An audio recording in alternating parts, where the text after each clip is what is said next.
గీ నడుమ చాలా మంది జేబులలో దస్తీలే పెట్టుకుంటలేరు. ఎందుకంటే ఎడికన్నా పోతే ఆడ టిష్యూ పేపర్ అని ఒక కాగితం ఉంటుంది.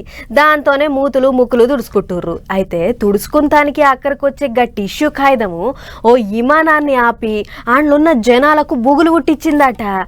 అగ్గ టిష్యూ కాగితానికి జనం బుగులు పడటానికి సంబంధం ఏంది అని అంటారా? నేను చెప్పుడు ఎందుకు గాని ఇక మీరే చూడుర్రి ఏమైందో. ఈ మనం ఆగితే అందరూ లైన్ ఎమ్మటే దిగుతారు గాని గీళ్ళేంది గిట్ల కిటికీలకించి దిగుతుర్రు.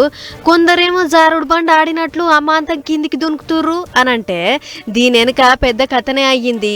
ఢిల్లీ నుంచి వారణాసి పోతున్న ఇండిగో విమానంలా బాంబు ఉన్నదని పుకార్లేసిందట. మంగళవారం పొద్దుగల ఢిల్లీ నుంచి ఇంకా జర్ర సేపట్ల పోతదనంగా షేకింగ్ చేసిర్రట. అంతలే బాత్రూంలో ఉన్న ఓ టిష్యూ పేపర్ మీద విమానంలో బాంబు పెట్టినామని రాసున్న కాగితం ఆవుపడ్డదట.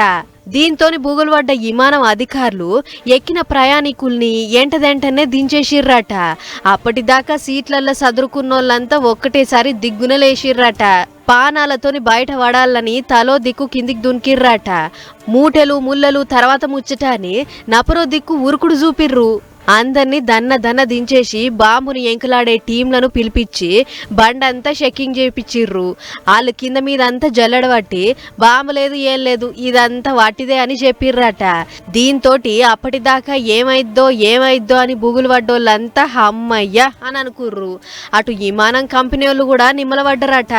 అయితే విమానం పైకి ఎగరలేదు కాబట్టి బచాయించినాం. ఆయనంత గాల్లకు లేచినాక ఎరకైతే ఎట్లుండేది అని అనుకుంటుర్రు ఎక్కి దిగిన ప్రయాణికులు. చూడుర్రి ఎవల్లో చేసిన పనిలేని చేష్టలు చేయంగా చాలా మందికి పెద్ద బుగులు పడే కథ అయింది. టిష్యూ చేయంగా పెద్ద ఇష్యూనే అయ్యింది అని అంటుర్రు గీ ముచ్చటిన్న పబ్లిక్.